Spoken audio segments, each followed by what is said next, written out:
again, my friends. Welcome once more to Leopard Street. We're going to the cellar. Now, as you can see, the upper deck of the station is missing. Well, this end of it's missing. What are doing this one? Look at this little beastie down here. It's the DCC-EX module. I'm going to upgrade this to be run on Ethernet. So we're going to have a look at what it is and how it works. This is Leopard Street. Right, so this is the heart of Leopard Street. This is the DCC-EX base station. For those of you who are not familiar with this, you get all sorts of base stations. I mean, the Hornby Select, Elite, NEC Power Cabs, Lens have got various ones, Zimmo have got them. There's a fair few versions of this sort of thing. They all tend to be fairly complete units. They tend to work. They tend to be quite expensive. Some clever people decided, well, what you actually need, what a DCC base unit does is quite straightforward. It takes power in and it generates a control waveform to feed the track. It's not actually that complicated. So what they did is they took the bottom layer of this, which is an Arduino Mega. It has to be the Mega because the standard Arduino Uno doesn't really have enough memory to run this, but the Mega does. But, well, we can take a Mega and we can take a motor controller. We can generate the waveforms we need. So why not? And they did. And the software for it's a free download. We'll have a look at the software in a minute. And away you go. Now this is in 3 layers because actually that bit isn't needed. This is a Wi-Fi shield, which I'm taking off because I don't need. This bit here is the motor shield. Now this one is from DCC-EX themselves. You can get just generic motor shields. This is quite a good one. But this system's quite cheap. You can pick up the Arduino Megas on eBay. Not very expensive. A basic motor shield is 3-4 quid. And that'll get you going. You don't need anything else. It's freely downloadable software. You need power supply. This is a 15-volt power supply. My N-Gage layout uses one of these. It uses a basic motor shield. Basic motor shields will drive about 1.5 amps, which is 3 locos, maybe 3-4 locos. And that runs on 12 volts. This sits on top, and this is all supported by the DCC-EX software. And this makes it work on Wi-Fi. Otherwise, you can drive it directly via the USB port, which is quite good. And away you go. Now, the other things we've got on here, there's a screen, which the hardware supports. And I'm going to take this off, if I can, because I hot glued it all together. There we go. Never mind, it's pulled the... Just pulled the Wi-Fi shield apart. Wasn't strictly speaking what I was trying to do there, but never mind. I'll put that back on. Yes, I'll take the hot glue off. If I take that off, don't need that. The DCC-EX software supports Wi-Fi, which is good because it means you don't have to worry about it. This board here, I'm just going to unplug now. So one of the other things you can do. Drop the wires, never mind. One of the things you can do with DCC-EX, it talks to the serial ports and you can plug in a controller. You can make a handset. You use a little Arduino like this and create a handset. I had this originally, so I had a track power on, track power off button, which worked quite nicely. It meant I could switch this thing on and off when I was on the layout. I'm just going to get something I can wedge under that to lift that off with because I don't need that anymore. So as such, I'm going to get rid of it. This will do. Something here, and there we go. Don't need that. So get rid of that. It's just an Arduino Nano. It makes life simpler. If I don't need it, I shall get rid of it. It saves the space. Right. I also need to take these hot glued wires off. What have I got? I can remove hot glue. A pair of cutters is usually not a bad idea. So come in here with this and just peel the hot glue off. Now these got glued on. Basically, I wanted to make sure that vibration didn't cause problems. And by problems, I mean wires coming loose. Because this was always going to be underneath the upper deck.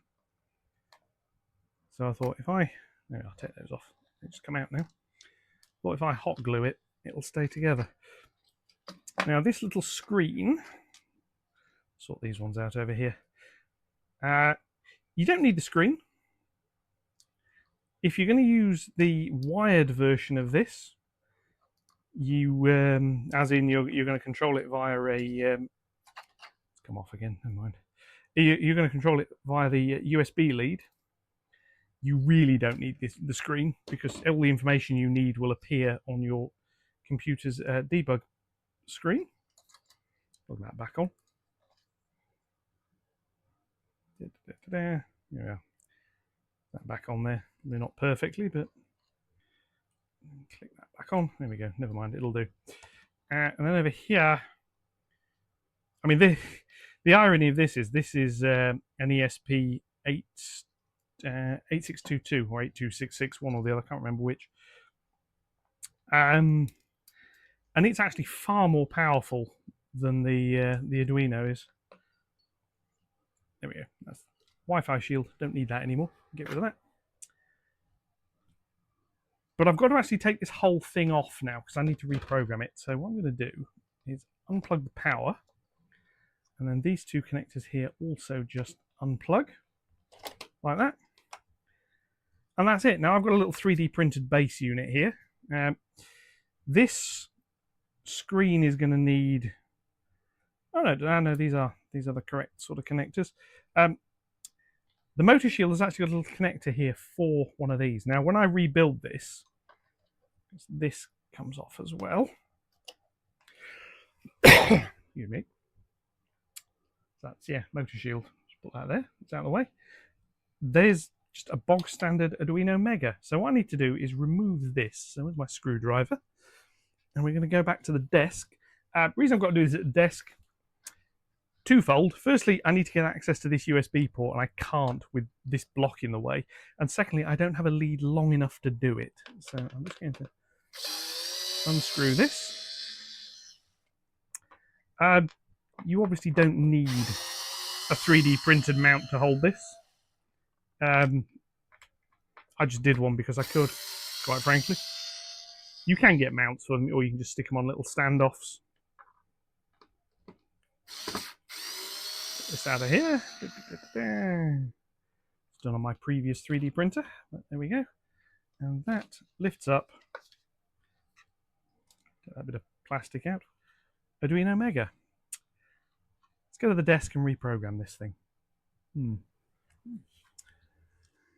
Yeah, so here we are. Board removed and on the bench. The only thing I've changed so far is I've put a bit of masking tape around the top of that. There is a reason for doing that. I'm going to plug this in a sec. And I discovered a slight problem. Firstly, that it sits on here like this. It's got some metal bits that stick out the bottom over here, which are likely to end up contacting the top of that. Now, what I'm actually going to do, if I can find my cutters to hand,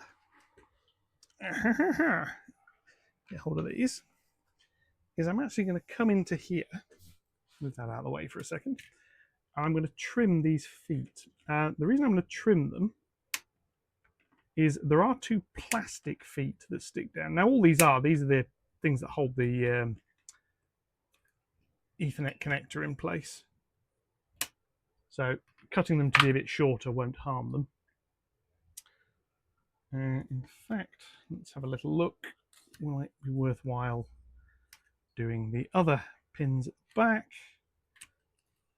There are some pins that will come back here, but they can't touch anything. So that's these ones.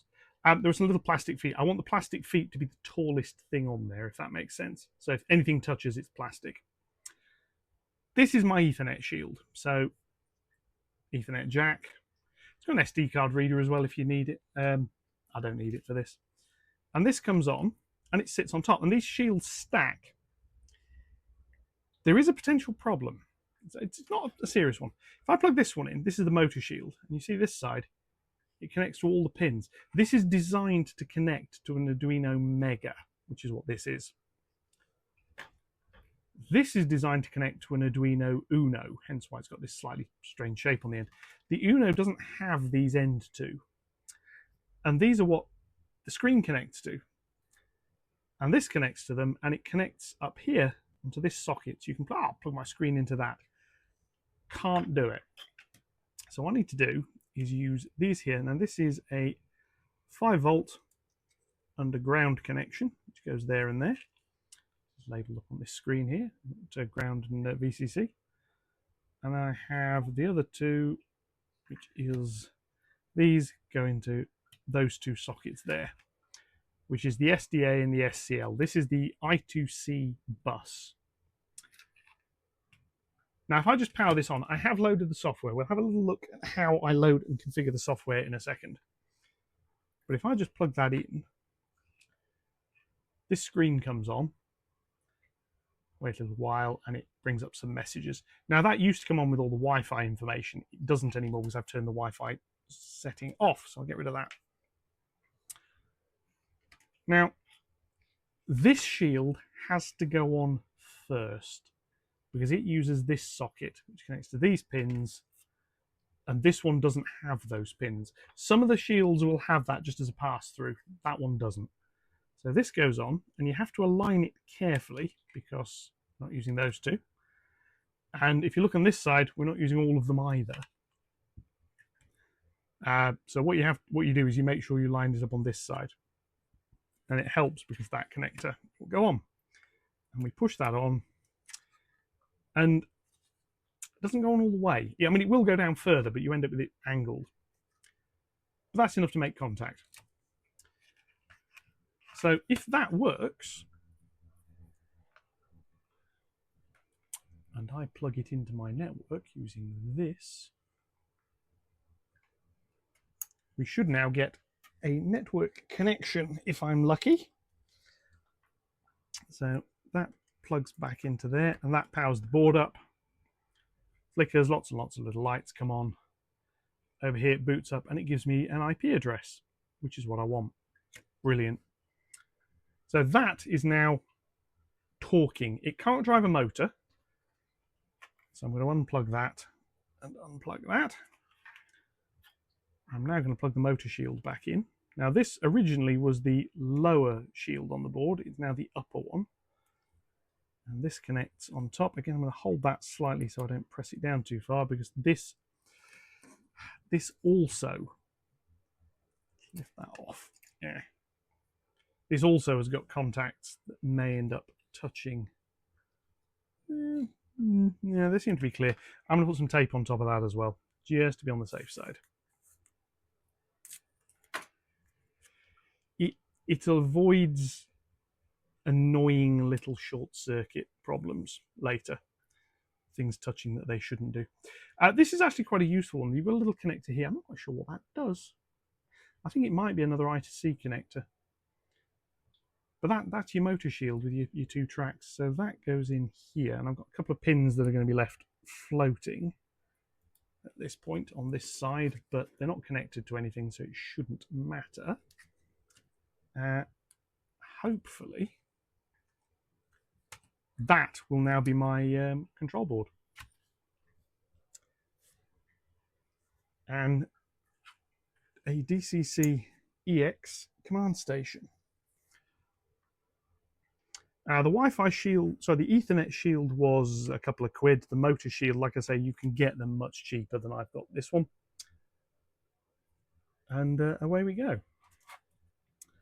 And instead of, I mean, you look at what you're paying for I'm not going to compare it to like the cheap, the Select or the NEC Power Cab, which is a lot better than the Select. I'm not comparing those two, saying they're equal.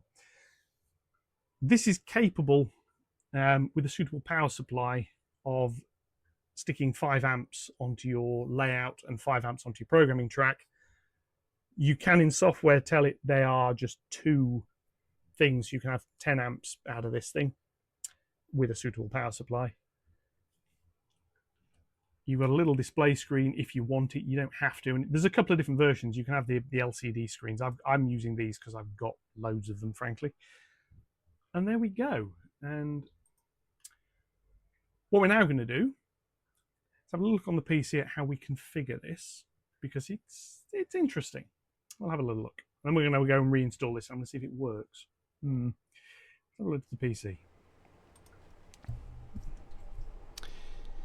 Right, so here we are. This is the DCC-EX website. Come to the top end here, and this tells you all sorts of interesting things. This really is a wonderful project. It's well worth having a read. It's well worth supporting them. So this comes in here. The main piece of stuff they do is their EX command station. There's a whole load of other bits and pieces they do as well. There really is.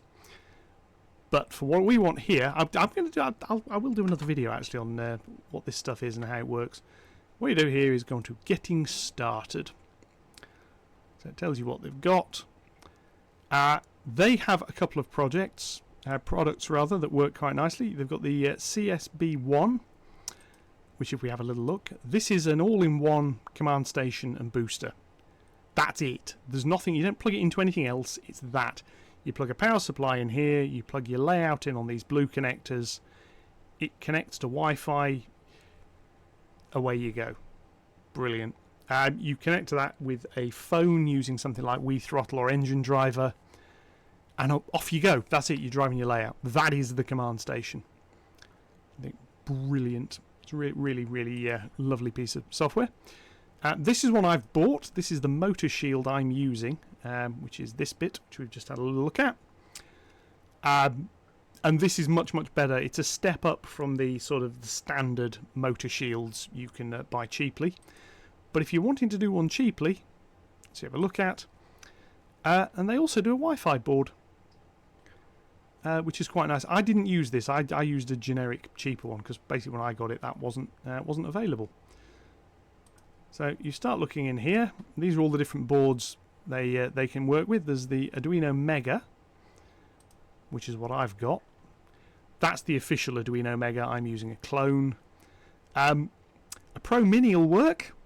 You will have a little bit of work for setting it up. You'll have to wire it up because the board doesn't fit straight on top of it. But, you know, there you go. You can also use an ESP32. Now, when I started this, you can't run... I couldn't run it on an ESP32, so I didn't. Again, you do have to do a little bit of playing around and wiring it up to configure it. A little bit more... yeah, there's a little bit off there. Motor drivers. So here you have various motor shields. There is the standard... I'm just trying to have a little look... There you go, sort of standard Arduino motor shields. You think, oh, you can stack them to get more outputs. Anyway, what we got here is back to Getting Started. Downloads, you come onto here, EX Command Station, which is the software I'm using here. And there's two options. Now, if you are not used to playing around with computers, you really don't want to play around with programming, the one you get is this EX installer. I'm not using that.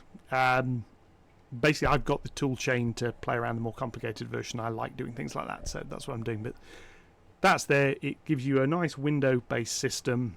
You pick the options you want, and it configures it all for you. So I went in here to the manual thing. So we go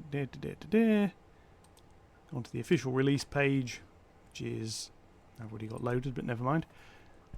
So EX Command Station 5.6. I was running 4 point something previously, so as I'm part of this process, I'm updating it all.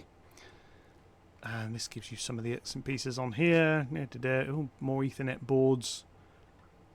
Yeah, no, can't use the Uno or the Nano Arduino anymore. You used to be able to. You used to be able to run this on an Arduino Uno, but as I say, they've run out of memory bits on that. Ooh, so you've got more nice bits and pieces for the CSB1. This is the ESP32 based package we've just had a little look at. Ooh, it'll now drive NeoPixels and other things. This is something that's worth noting. You can get this board with the software. You can tell it to use the general purpose input-output pins on it. You can make it talk to other things directly, which is quite nice. Ooh, Railcom cutout with that board. That's the board I've got. Ooh, I'm going to have a little look at that.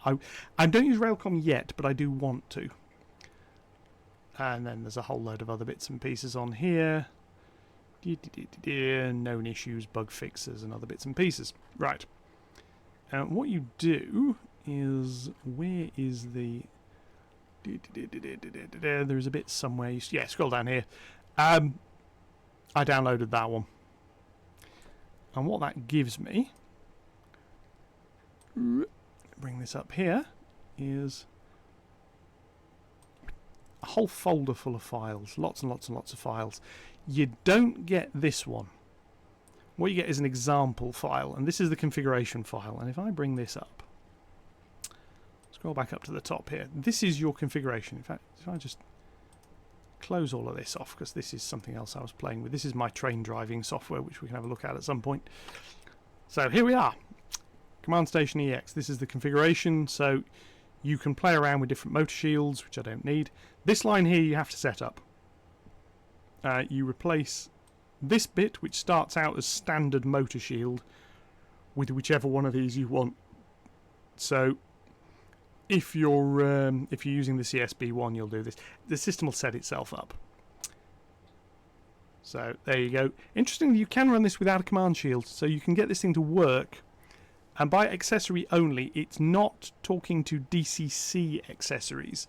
This is allowing the system to drive LEDs, talk to switches and other things.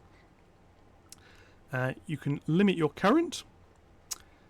The IP port you want to leave. Now, by default, that says true because this is all set up. Even if, this is all set up to use Wi-Fi. I've set it to false because I'm not using Wi-Fi. You give your names, passwords, the host names, and all the other bits and pieces you want. And I've set that one to true because I'm using Ethernet. So I'm not using an STM32, so I don't need to worry about that bit. I'm quite happy to let the thing define it myself. Screen. So here, this is my little OLED screen. That is its I2C address. Quite usefully, when this thing starts up, it will scan the I2C bus and it'll tell you what it finds. So if your screen doesn't work, we'll have a little look in the outputs. It'll tell you what it finds there. I've got 128 pixel by 64 pixel. Scroll mode, page by page. Depends how many lines of text you've got on there. So yeah, limited to 8 lines. Well, the screen will show 8 lines, so that's fine. Disable EEPROM.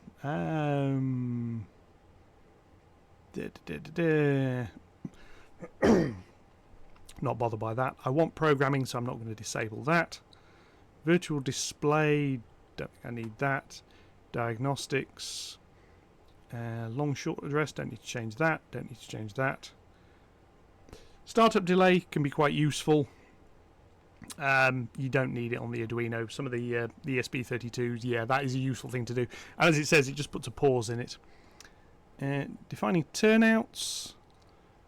Accessory decode. Serial throttles. This is actually quite useful. You can connect another Arduino over the serial port. Now this is excuse me. This is how my little Arduino Nano worked. It was on, I think, serial port 2. And this just tells the base station, listen to and transmit on those serial ports. So, yeah. Bluetooth serial on ESP32. Oh, that's interesting. I don't know about that. No, I've not used that one. Booster input pin. Don't need any of those. Wi-Fi LEDs. Don't need that. Sabertooth. I've got no idea what that does. Sensor cam. Don't know. Right. And I've not seen anything in there about powering up the Railcom bit. But that's your configuration file. You then go into your Arduino software. In fact, actually, I'm just going to have a little look and see if there's a Railcom bit in here.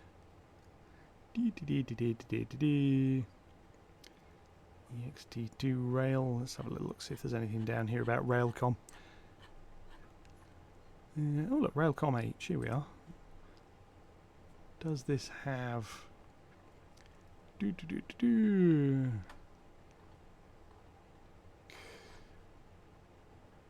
Yeah, fair enough. I was just looking in here to see if it had a... This is how you turn Railcom on or off. Don't know. Might be a configuration option somewhere. Anyway, what you then do is you upload that to your Arduino. So you come into here, set that to Arduino Mega, which is in here. Port is which serial port it's plugged into. And there you go, processor, which one you've got. Now, if I press the reset button on this thing, it'll reboot and we get all of this information here. So, comes up here, device found at OX3C. OX means this is hexadecimal address, it's address 3C. Hexadecimal is base 16. We normally count in base 10, so 0 to 9. This goes base 16, so you've got 0 to 9 and then A, B, C, D, E, F on top of them. It says it found a display. MCP 23017. This is an input-output chip. I don't use them. I have got one somewhere, actually. And what this is, it's a 16 pin input-output chip. It's quite useful for things that don't have many I/O lines. The Arduino Mega's actually got quite a few. So this has come down here with all the other bits and pieces we've got on it. And this is all telling you what its power status is. Yeah, display configured. Ethernet has started up. Excellent. So that tells me my internet address, which is always worth knowing. And we end up with how much free memory we've got. That basically says this is working. So what I'm now going to do, I'm going to close that. I'm going to close that. I'm going to close that. I am going to go and refit this to the layout, and we're going to see if it works. That's the next bit. Catch you in a sec.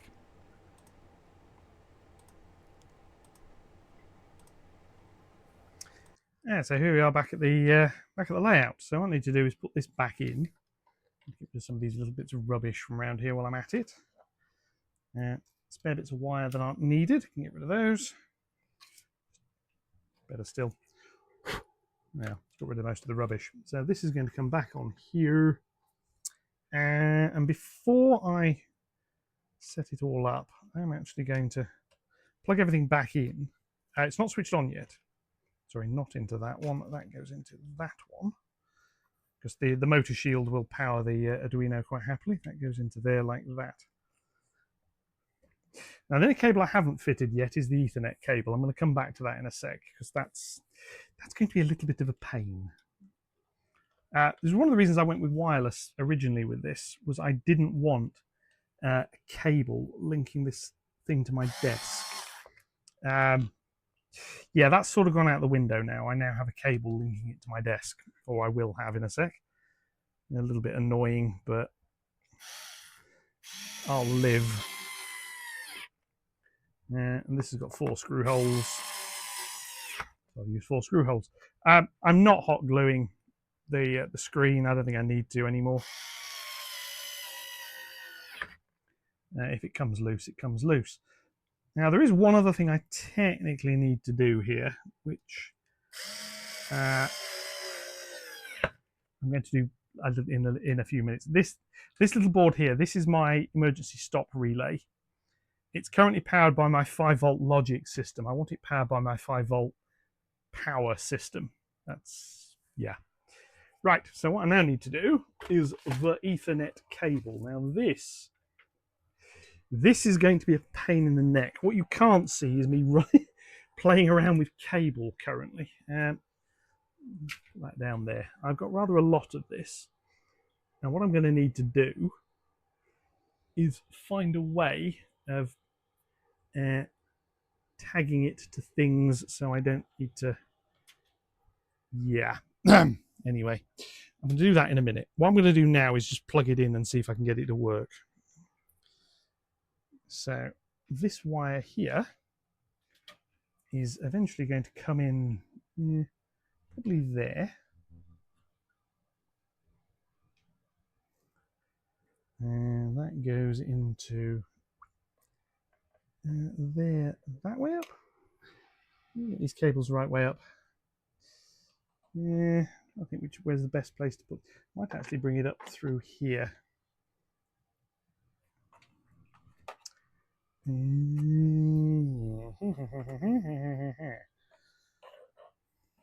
What I'm trying to do is get this cable in such a position it's not going to end up derailing trains. That's the important bit. So that goes in there like that. Apart from the fact I now have an awful lot of wire on the floor, I do need to find somewhere to put that. What I can now do, in theory, is switch the layout on and see if it all works. So that's the next bit. I'm going to go set up to power the layout up. So here, powered on, screen working, lots of blinking lights. Cable is sort of wired up around here, around the doorway, around down this way. I've tagged it up out of the way because otherwise I'm going to trip over it. So here is JMRI. So if I turn the track power on, does that do anything? That says it's on. Come back over here. These lights come on here to indicate track power's on. It's nice actually to be able to see them now. So what I'm going to do is, can I drive a train? Because that's the usual test. So what I'm going to do, I'm going to bring Thomas back up. Why not? Tools, throttles. Give me a throttle. New throttle. Give me a throttle so I can throttle something. Because it's been that sort of week. Right. Out there. Thomas into reverse. Track power is on. And here he comes. So I am driving trains.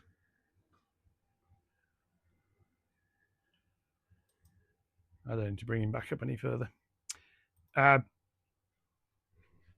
Largely because this bit's missing. Right, so that works. The next thing I've got to do is put that board. Well, actually, I've got to clean this bit of track here needs cleaning thoroughly. I've had Clarence wandering around. So he's done a little bit of wombling. I'm actually going to clean this properly because I've been drilling holes and stuff above it. So while it's off, I'm going to get some IPA, a glove, a cloth, and clean it off thoroughly. That board's going to go back on. That one has had the troublesome relay module has been changed, and it is working perfectly. So I've got no chatter whatsoever. If I do this, if you can hear that, the clicking sound. They were quite weedy clicks before. They are now quite solid clicks, which I think works quite nicely. Yeah, that's working. So yeah, I need to get that back in. As you can see on that side there, I have wired in road 6. I haven't put the point in. That's what that big hole's for. Another thing I've realized I don't have is spare servo motors. That one hasn't actually got a servo controller yet. It'll need one. All those white rectangles are where uncouplers are going to go, and there's actually going to be another one going in as well. Basically, a little bit above that one that's in the center of the screen. So could be interesting with that reinforcing panel there. I'll just work out how I'm going to do that. Anyway, I'm going to get this cleaned. I'm going to get it put back in, and we're going to run a couple of trains. Right. So everything's back together. Trains are back in the station. Let's run a couple of them and just test a few things out. A little bit of a reliability test. So we're going to start off with me trying to move my mouse around so that I can get at things properly. Yeah, who's going to go first? I think we'll let Spike out first.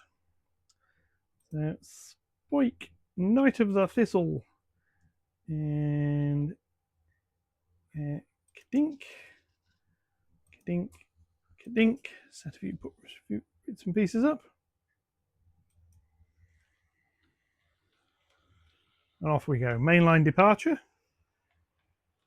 with a parcels coach on the back, which we shall experiment with shortly. Pick up a little speed as we go. Still haven't got these signals talking to the block detection system, but there we go.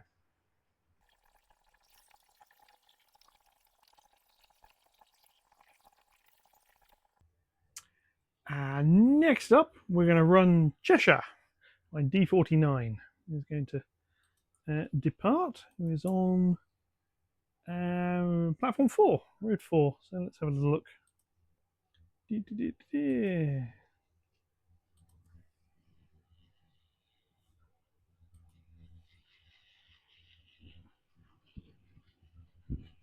And she's set for a trip round to the reversing loops because Spike is currently blocking the main line. I would have been filming this from multiple angles, but I can't find the stand for my other camera. So this is just a simple little bit where we're just going to focus on what's going on the station throat. So as trains leave that, I will shut up.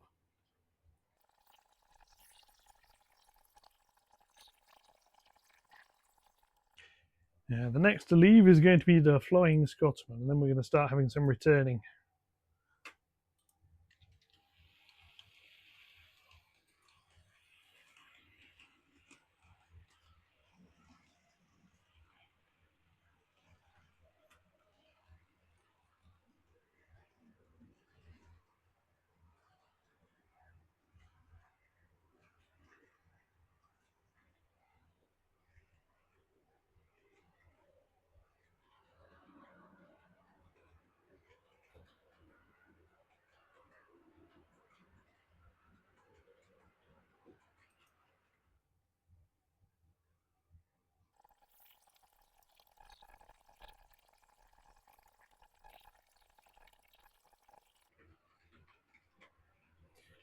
So now we have Spike on the return leg. She'll be coming back in shortly onto here. She's going to need to be turned and serviced. While that's happening, I'm going to have another arrival and another departure, I think. So we're going to deal with this. So here she comes around. And she's got the parcels coach on the back, which is going to need removing prior to her departure. So a little bit more shunting to play with this time.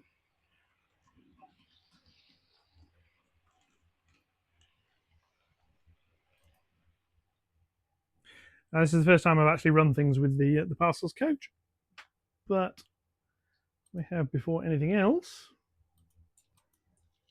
is a little bit of a shunting operation, which is this is all going to get a little bit quicker at some point. You can guess who this one's going to be. Yes. Come on, Bucky, we're on a tight time schedule this time.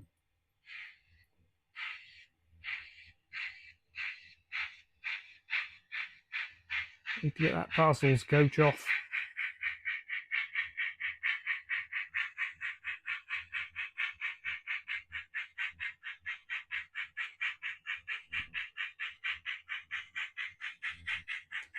And since passengers will still be disembarking,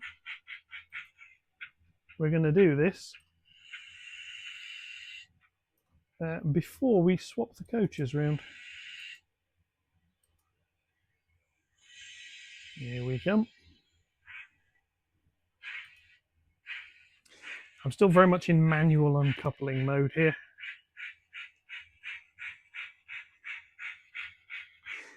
I actually realised I don't actually have an uncoupler for doing this operation. So what I'm going to end up having to do... Yeah, I'm going to do this the way I'm going to end up having to do this. So Bucky's going to come in. And is hopefully going to couple up.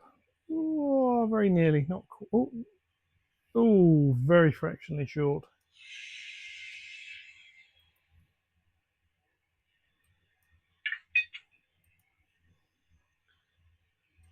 So she's going to go into reverse, and I'm going to come down here and uncouple Spike slightly. See if I can find something to uncouple them with. Okay. Normally I'd have a little piece of card for this, but I don't appear to have. By hand.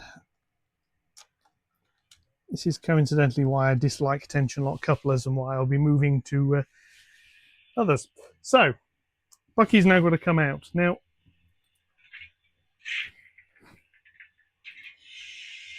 as I mentioned previously, I need a sensor about here down at the end so that I know when she's gone back far enough that she can then come back in.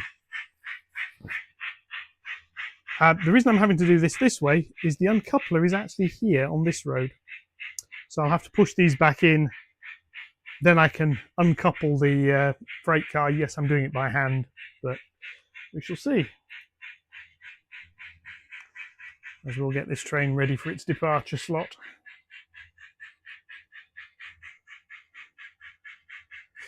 Now, eventually there'll be some level of automation going on. So while all this is going on, I can bring the next train in. Yeah, I can't do that at the moment.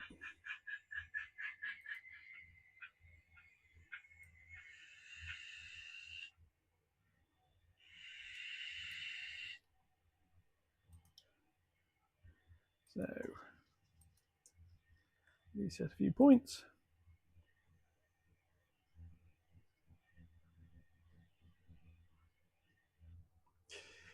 And she's found a tiny dirty bit of track.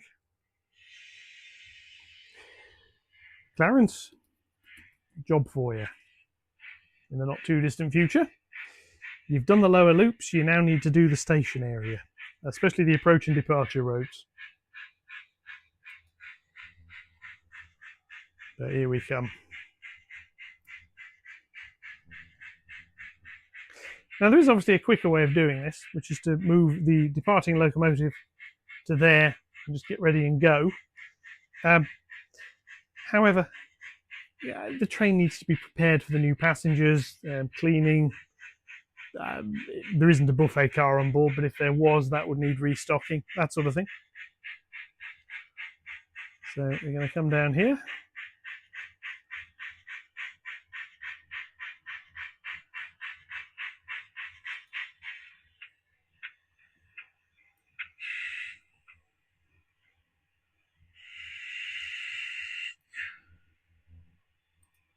Release Bucky. What we're now going to do is get Spike out of the way.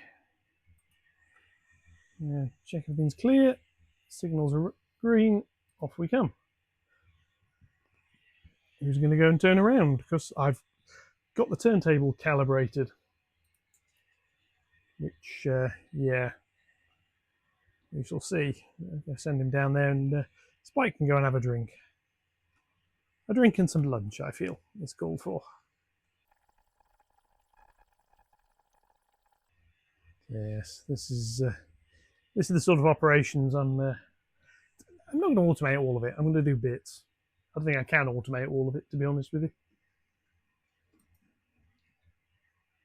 you.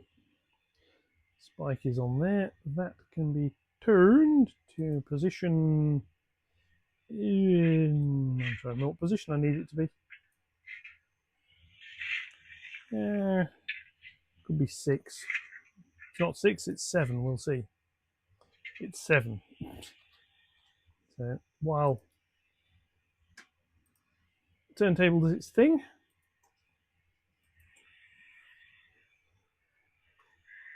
we can just come in here a little bit.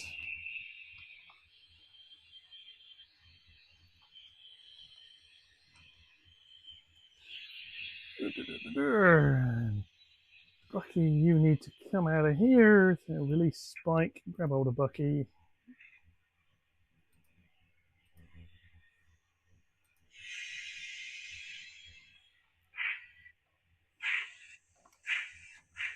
It'd help if the coach was on the rails, but there we go, never mind.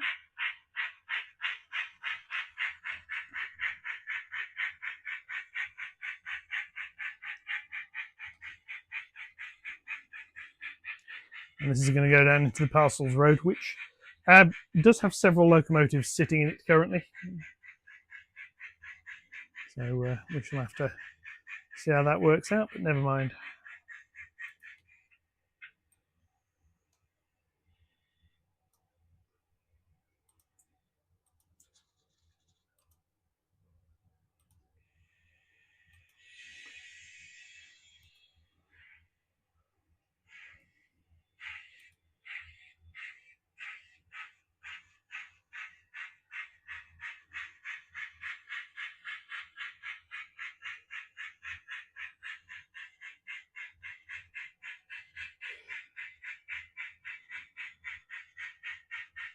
Here we come.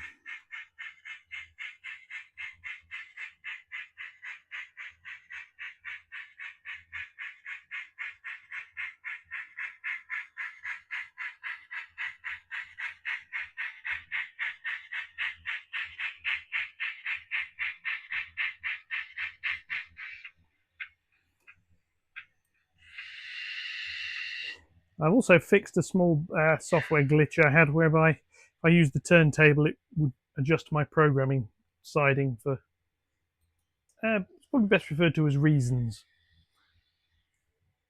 So we're now going to have another arrival. It's going to be the return of Cheshire.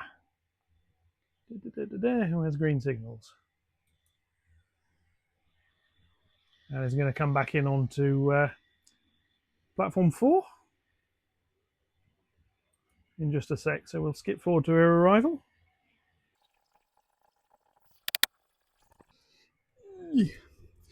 Or we would if she hadn't just stalled and derailed. Stalled and had a coach derail. All good fun.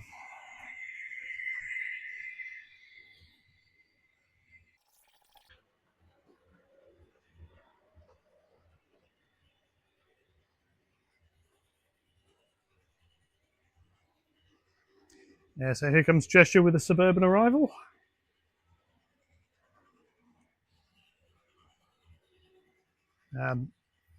Occasional cutting out is more to do with her pickups than to do with anything else. Operator error. The wrong platform.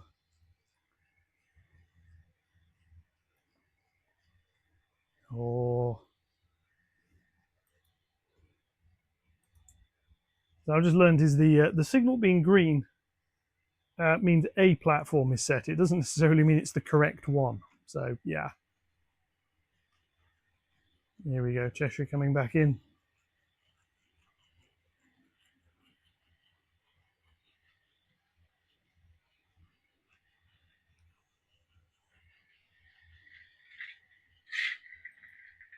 And she's going to need turning around as well, but Bucky's slightly tied up at the minute, so she'll deal with that shortly.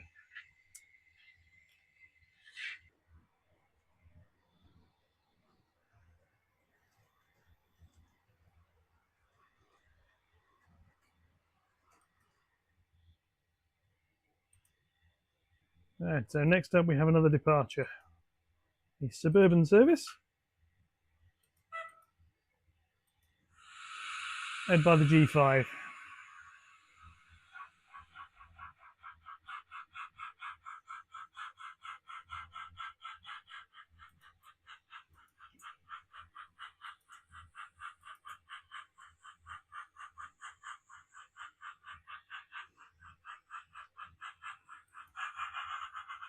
She's destined for the reversing loops.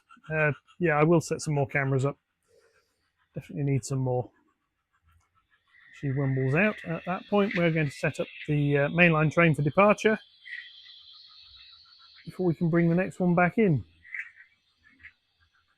And a really useful engine is waiting to leave.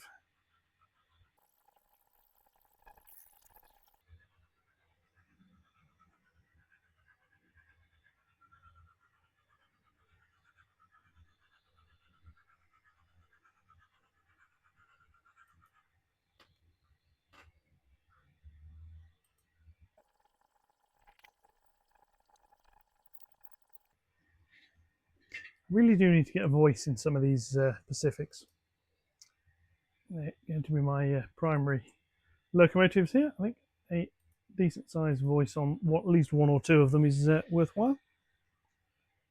We'll get Chimossier geared up ready for the next mainline departure.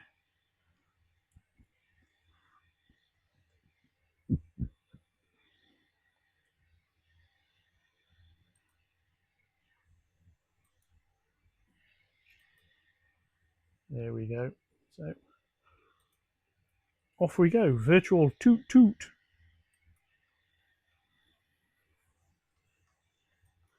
And Bucky can go and drop that parcels coach off. and turn the Suburban train round.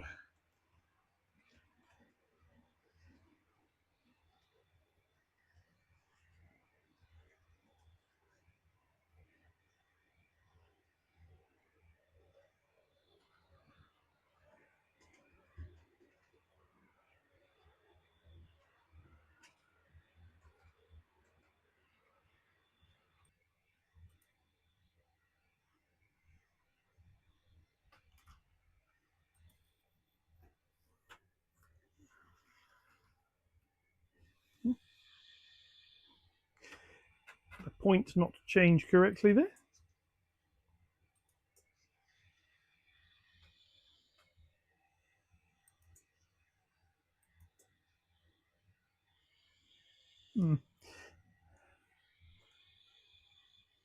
I may have to adjust the point servo there slightly.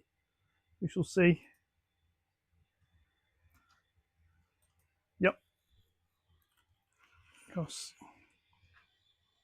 it is set. It's set for this track. For some reason, Spike don't want to go down that track. Try that again.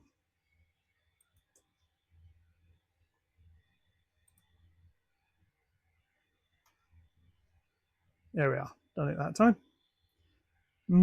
Reliability issue. She'll have to keep an eye out for that. Right.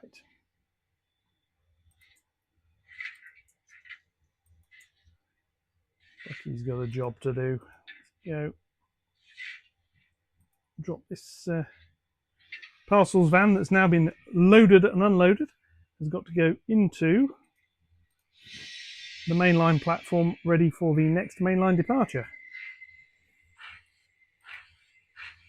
When that occurs, which will be probably later.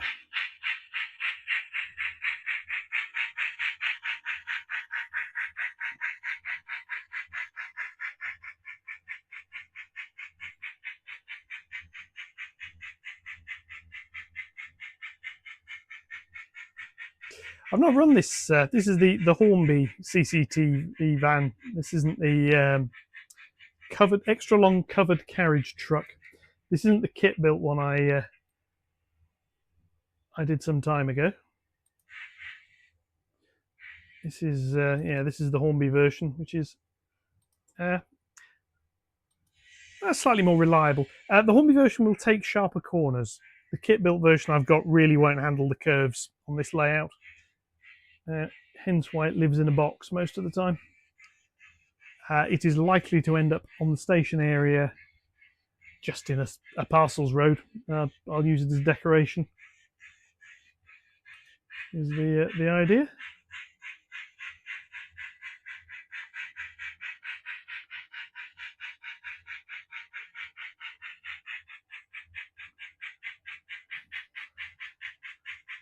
And then this can be dropped down here. Now in practice it'll have to be stopped here, pushed back, and then go forward again with the KD couplings, which I don't currently have fitted to either Bucky or to the van. And to be honest, the uncoupler isn't powered up properly yet. Actually, I think that one does. I think this one does work. Yeah, I think this is the one that does. It brakes before she hits the buffers. Right. Then we can take... Let's go. Turn this Suburban train around.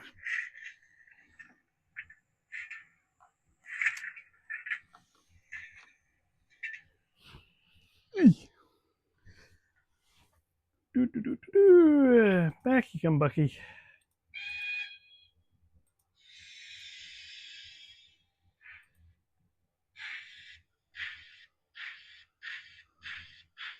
Yes. So we can release Cheshire, and I think we'll call it a day at that. This has basically just been just a little bit of a running session. I'm going to set up and do some proper running sessions. Although there's a few other little bits and pieces I've been working on. These are the lighting controllers. for the rest of the layout. The 3 boards at the back where the signals will be, and the 2 further boards over here. There's a relay board over there, which is going to be used for another project, which will be coming up on the channel in the not too distant future. And we shall see how things go. Right.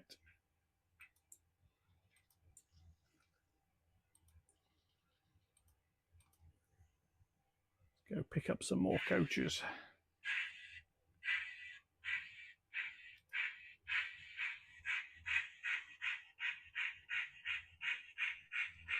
And off we go. I mean, hopefully this is just giving a little bit of an insight into how the station's eventually going to work. There's going to be, and this is also why I want a little bit of automation. Take coaches from this track, put them on here automatically. It's going to take a couple of minutes for it to run. While it's running, I can do something else, is the idea. Some of the little shunting operations we've got going here. Just edging Bucky forwards. Make contact with the train. Nearly there. Got it. Reverse, uncouple Cheshire, and then we're done. I think.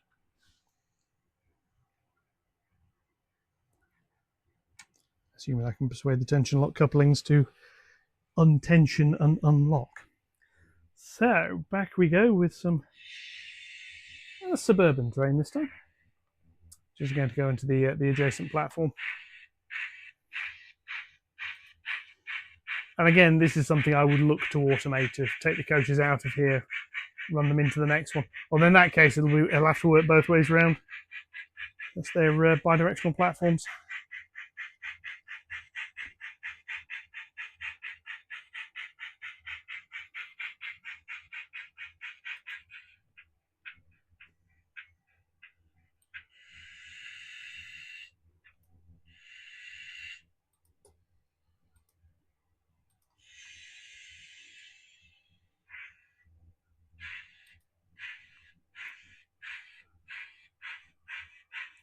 Yes, so that's been it for this video. So in this one, board controller is now set up, the DCC-EX unit is now modified and runs via Ethernet. And during this session, I've not had any of the connecting problems I've been having recently. So I'm going to take that as a plus. The 2 station boards are now back in. They're working. The points on here are working because I've changed the relay board. Yeah, it's been a productive weekend, even if it's not been one that's sort of shown too much in the way of stuff, if that makes sense. And with that, my friends, we shall leave it for this video. I shall catch you all in the next one. Likes, comments, shares, as usual, all more than welcome. As ditto any suggestions for running, actually, as well. We'll have to have a proper running session at some point in the near future. Till then, enjoy the rest of your week. Thank you very much for watching, and goodbye.